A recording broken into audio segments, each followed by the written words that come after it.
বড়দের মুখে শুনেছি যে সংসার স্ত্রীর বুদ্ধিতে চলে সেই সংসার নাকি ভেসে যায়।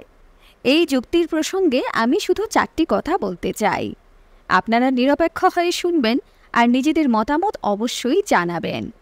1, দেখুন, বুদ্ধি কোনো লিঙ্গ বিশেষে সীমাবদ্ধ থাকে না।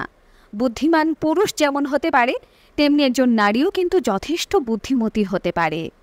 আবার একজন নারী যেমন হতে পারে চরম বোকা, তেমনি একজন পুরুষও হতে পারে চরম বোকা।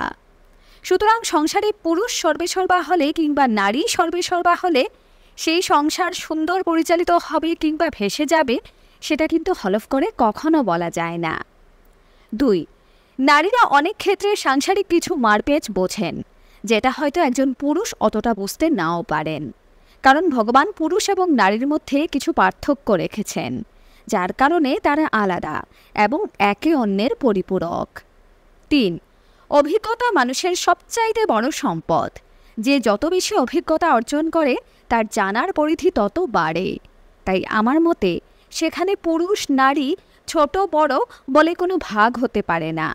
সেখানে যে যত অভিজ্ঞ তত সে বুদ্ধিমান, আর একজন অভিজ্ঞ মানুষই পারে সংসারকে যত্নে রাখতে। 4, বাইরের জগৎকে একজন পুরুষ যতটা ভালো বোঝে সেটা একজন নারীর পক্ষে অতটা বোঝা সম্ভব নয়। এমনকি একবিংশ শতাব্দীতে দাঁড়িয়েও এই কথাটা না মেনে উপায় নেই।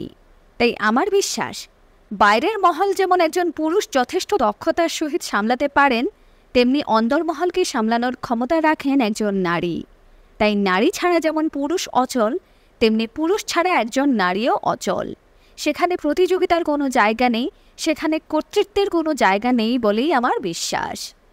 এ প্রসঙ্গে আপনাদের কি মতামত অবশ্যই লিখে জানাবেন। ধন্যবাদ।